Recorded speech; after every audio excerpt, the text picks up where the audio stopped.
Hello नमस्कार, welcome to अर्थनीती.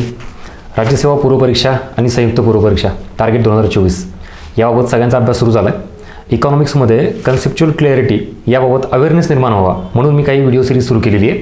याच्यात खूप इन डिटेल एखादी कन्सेप्ट, एखादा टॉपिक हा घेत नाही आहे मी, पण आपली कुठेतरी एक अशी कन्सेप्ट असते ज्याच्याकडे थोडं दुर्लक्ष झालेलं असतं आणि नेमकी तीच जर परीक्षेत विचारली गेली तर आपला तो मार्क जातो आणि मग त्या एका मार्कामुळं एक क्वेश्चन गेल्यामुळे एक मार्क जातो, त्यात रिझल्ट जातो आणि त्यासाठी एक वर्ष हे आपल्याला पुन्हा पश्चाताप करावा लागतो.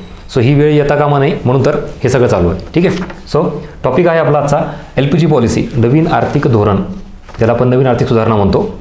त्याच्यामध्ये दोन कन्सेप्ट ज्या थोड्या सिमिलर आहेत, एक म्हणजे राष्ट्रीयकरण, दुसरं म्हणजे खाजगीकरण. ॲक्च्युली इथं समोर दिसत आहेत त्या अजून वेगळ्या कन्सेप्ट तुम्हाला इथं डिसइन्व्हेस्टमेंट आणि प्रायव्हेटायझेशन दिसत आहे. मला सांगण्याचा उद्देश आहे आपण प्रायव्हेटायझेशन काय, नॅशनलायझेशन काय याचा अभ्यास करतो आणि त्यासोबत अजून एक आहे ग्लोबलायझेशन. म्हणजे तीन संकल्पना या LPG पॉलिसी संदर्भात, लिबरलायझेशन, प्रायव्हेटायझेशन आणि ग्लोबलायझेशन. या सगळ्या केल्यानंतर त्यात एक संकल्पना थोडी मिक्स स्वरूपातली दिसते आपल्याला, ती म्हणजे डिसइन्व्हेस्टमेंट. इथं बघा हा काय प्रकार आहे. इथं खाजगीकरण सगळ्यांना माहिती, प्रश्न आलेले आहेत, आपण करतोय की नेमकी ही संकल्पना कशी आहे. सार्वजनिक क्षेत्राकडून खाजगी क्षेत्राकडे मालकीचा हस्तांतर होणे, this is called as privatisation, basic concept. Second, nationalisation खाजगी क्षेत्राकडून सार्वजनिक क्षेत्राकडे मालकीचा हस्तांतर, म्हणजेच transfer of ownership from private sector to government sector, याला म्हणायचं नॅशनलायझेशन. क्लिअर. आता एक्झॅक्टली या कन्सेप्ट माहिती आहेत, पण जर डिसइन्व्हेस्टमेंटबद्दल विचारलं, निर्गुंतवणुकीकरण विचारलं तर तुम्हाला काय सांगता येईल? लक्षात आला माझा मेन हेतू काय ते. सो अशा ज्या सगळ्या गोष्टी सगळे अख्खे विद्यार्थी करत आहेत ते तर आपण केलंच पाहिजे, पण त्याच्या पलीकडे जाऊन अशी कुठली तरी गोष्ट असती जी आयोगात विचारली तर मात्र आपण तिथं क्लीन बोर्ड होता कामा नये, आपल्याला उत्तर देता आलं पाहिजे. So let start. आपला हा मेन पॉईंट आपला डिसइन्व्हेस्टमेंटचा आहे. एक साधं सांगतो तुम्हाला. समजा for example he BSNL company आहे, उदाहरण म्हणजेच गव्हर्नमेंटची आहे. आता ह्या गव्हर्नमेंटच्या BSNL कंपनीमध्ये 100% शेअर्स हे कोणाचे असणार आहेत? सरकारचे असणार. याच्यामध्ये एक बेसिक क्रायटेरिया आहे. उदाहरणार्थ सरकारने या 100रातले काहीतरी 10% शेअर्स हे खाजगी क्षेत्राला विकले एखाद्या व्यक्तीला, तर या कंपनीला, आता BSNLला मी खाजगी क्षेत्रातील कंपनी म्हणू शकतो का? Yes or no? 10% शेअर्स विकले, 90% कोणाकडे? गव्हर्नमेंटकडे. तर ही खाजगी क्षेत्रातील कंपनी नाही, ही सार्वजनिक क्षेत्रातीलच कंपनी राहील. परत पुढं 20% विकले, आता 50% विकले.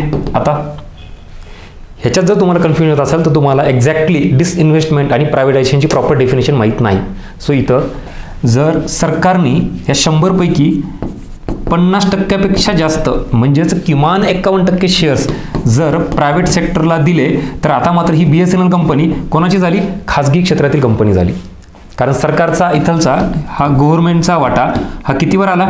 49%वर आला. म्हणजे हा बेसिक क्रायटेरिया आहे. मग हे झालं प्रायव्हेटायझेशन.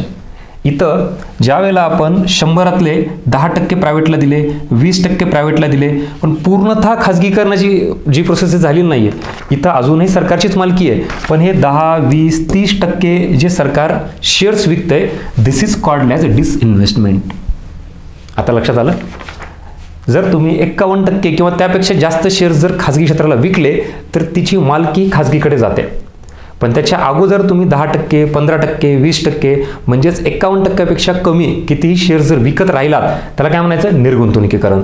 दोघातला बेसिक डिफरन्स कळाला का? एक्झॅक्टली प्रायव्हेटायझेशन म्हणजे काय आणि डिसइन्व्हेस्टमेंट म्हणजे काय. आता ह्याच्यात अजून एक स्टेटमेंट करतो तुम्हाला. ज्या वेळेला आपण निर्गुंतवणुकीची प्रक्रिया करतोय, डिसइन्व्हेस्टमेंटची, 5% शेअर्स विकणं, 10 विकणं, 15 विकणं, 20 विकणं, हे झालं, म्हणजेच आपण कुठल्या प्रक्रियेकडे चाललोय? पटतंय का? प्रायव्हेटायझेशनकडे चाललोय आपण, खाजगीकरणाकडे चाललोय. निर्गुंतवणुकीकरण ही प्रक्रिया तुम्हाला कुठे घेऊन जाते? खाजगीकरणाकडे. मग आयोगाचं एक वाक्य येऊ शकतं, निर्गुंतवणुकीचं प्रमाण जर तुम्ही सतत वाढवत गेलात तर खालीलपैकी कुठली संकल्पना ही साध्य होईल किंवा कुठल्या संकल्पनेकडे तुम्ही चाललाय? तर मग ऑप्शन येतील राष्ट्रीयकरण, खाजगीकरण किंवा अजून काय ऑप्शन टाकतील. तर राष्ट्रीयकरण येईल का? नाही, कारण इथं ओनरशिप कुठे चालली आहे? खाजगी क्षेत्राकडे चालली आहे. अशा सगळ्या ह्या ट्विस्ट असलेल्या प्रश्नांना टॅकल करायचा असेल तर आपल्याला क्लिअरिटी पाहिजे, त्याला आपण कन्सेप्च्युअल क्लिअरिटी म्हणतो, जी इथे तुम्हाला दिसून दिलेली आहे. चला, इथं संपलेलं नाही आहे, अजून पुढे जाऊ. आता 3 अँगल, 3 कन्सेप्ट ह्या एकत्र घेतल्यात. आता आपण 2 ह्याच्यावर फोकस करू. कुठले? एक म्हणजे प्रायव्हेटायझेशन आणि डिसइन्व्हेस्टमेंट. आता सांगितलेल्या बॅकग्राऊंडवरून तुम्हाला लक्षात येईल, इथं प्रायव्हेटायझेशन म्हणजेच clear cut transfer of ownership from कुठून ते कुठं, हे जास्त महत्त्वाचं आहे.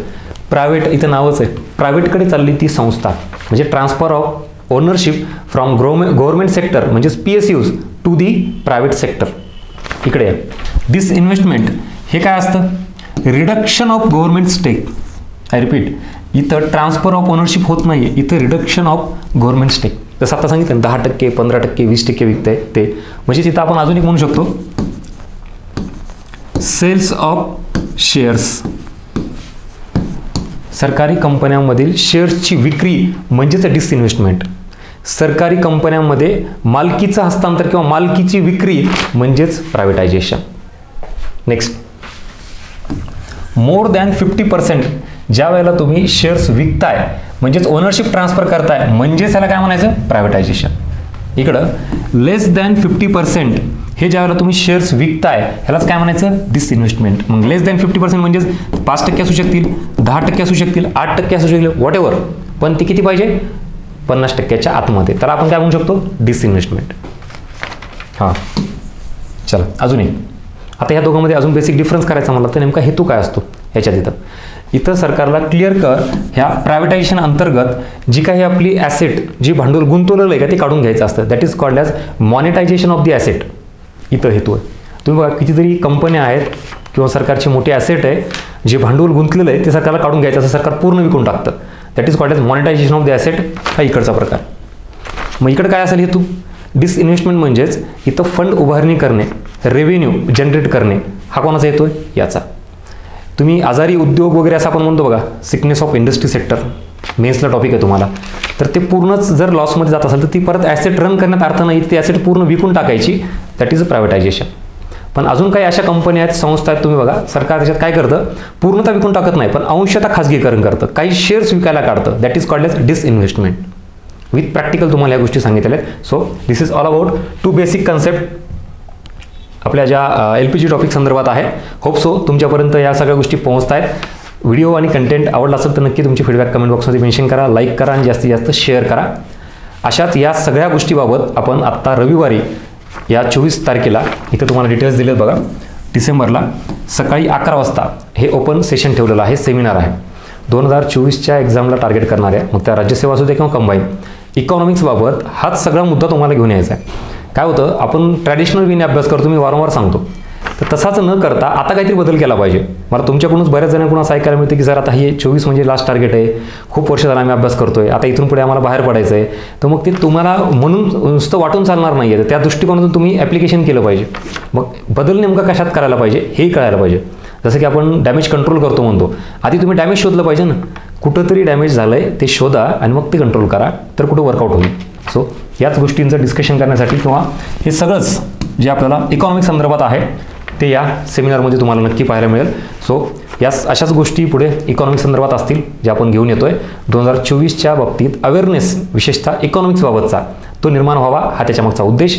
बाकी इन डिटेल एखादी कन्सेप्ट किंवा काय हा घेण्याचा उद्देश नाही आहे. काहीतरी ब्रॉड स्वरूपात तुम्हाला एक अँगल क्लिअर करावा जेणेकरून तुम्ही सेल्फ स्टडीमध्ये स्वतःच सुधारणा कराल. ठीक आहे, चलो सो भेटूया पुढच्या व्हिडिओमध्ये. Thank you so much.